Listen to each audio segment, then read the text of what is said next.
Awakmu ya putune Mbah Gareng. Kowe tak anggap bocah sing isih polos, sing iso mengadili keadaan. Ing ngatasé kabeh ditabuhi kok simbah ora ditabuhi, kowe piye? Saka penemu piye?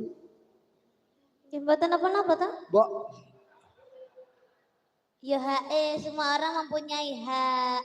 Yo, Sampeyan ora, sirih iki nek bengi iki. prasaku ki mau sing salah kok sampean to, Mbah. lho kok aku sing salah? Sampeyan ini kebanyakan request. Jadi semua itu manut sesuai dengan requestnya. Sampean ketawal wi mau requestnya jelas ya ora mungkin to. Aku ki wis suwe ra numpak kendaraan dadi ora butuh rebues kuwi. Rebuas ki rak sim. Request. Rebuas ki penjaluk. Yo. Nek Mas Bayu kan mau requestnya kan sudah cetak. Yoko kan sudah menanggapi. Lah aku piye ora itu njaluk. Lah nyuwun pripun? Piye? Nyuwun apa? Nyuwune piye? Awake dhewe iki gen ngerti. Jangan pesen apa karo keluarga, tak sampaike. Nah, ada wasiat-wasiat apa? Malah wasiat. Aku rumangsaku ket mau sore iki Bayu ki ngajak patiku. Boten. Aku ngerti kowe. Boten. Alah kowe nek aku mati kowe arep ngrebut bojoku. Alah. Wis iki lagi wong kabeh. Kok sik tembungmu ra enak. Bojo kok sikile iki wong kabeh mlaku lak mubeng ngene lho. Wah, wis kok karo aku paling sentimen. Wis ora boten wis pokoke aku. Nduk Niken. Dalam Panjenengan ki sinau sesindenan wit umur pira, Cahayu? kawit umur 4 tahun. Lho, kuwi Mas Gareng. 4 tahun wis dididik karo tiang sepuhe dadi seniman utawa seniwati sing hebat. Ayo, piye? Arep ngapa ngono kuwi? Moh usul ya kleru. Boten. Ada usul apa? Ora. Didikan kalau mulai dini sudah dididik itu biasanya pondasinya kuat. Niki sinden lho, ora kok bangunan. Dadi ngene, Mas. Perkara bangunan iki kudu dibedaki karo perkara sinden. Nah, bener. Ya ora kek. Heeh, kok tekan pondasi ya, Mas ya. Ayo. Awake dhewe ora gawe pabrik, ora gawe omah. Maksudku, Nggih. kalau dididik mulai dasar, iki ora sekolah to iki mesti. Ora sekolah dasar iki wong wis SMA. Piye to? Kowe arep nyere kali aku. Boten. Ora. Pak, lu aja golek dalan liya, Pak.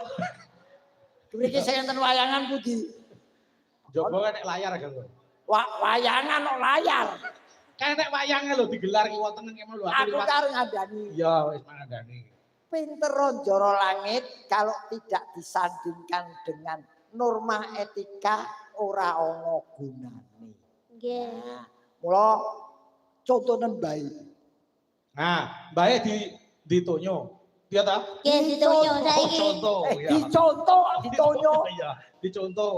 Nah, Mergo Mbah Gareng iki duwe prinsip, yen kowe ngajeni gawean mbok ngajeni bakale bisa nguripi. nggih. Wis kebukten saiki. Iki ngerti buktine. Lah kuwi Mbak Niken kuwi no. Lah Mbak iya. Niken kuwi ngopeni gaweane nyatane alhamdulillah iso nggo ragat sekolah dhewe, Nggih. iso nggo ngumrohke tiyang sepuhe. Lho kok ora hebat ngono kuwi. Ah, ngono. Yen sing ngendang kae. Kok sentimen karo sing ngendangi Ben apa? sing gawe rusak irama sing ngendang kuwi yo. Nyapa kuwi pacarku lho. Apa? Kuwi kekasihku lho. Bekakas koyo ngono ki. Ora ngerti. Nanda Dimas Nugroho. Enek Dimase. Lah aku ya ngono Dimas Niken Salindri. Oh, Nanda Dimas Salindri. Oh, piye? Pas ta? Yo ning anu. Kata-kata adalah doa. Yen ana apa-apa tanggung dhewe. Lho, jodoh iku ora mesti bodho kok. Iya. Kaya entuk, kaya ngene kok entuk kaya ngono kaya rembulan dirembeti tekek. Lah nyapa? Tak belani ya. Entuk bojo kaya Mananda ngene iki malah suatu keberkahan. Kok iso? Suatu anugerah to, Mas. Nah, kowe munggare nan. Kowe gen jejer karo Niken lho. Sapa ngerti ya ta? Engko ana setan adu pitik liwat. Aduh. Kene. Lho, entuk bojo kaya ngene iki suatu anugerah.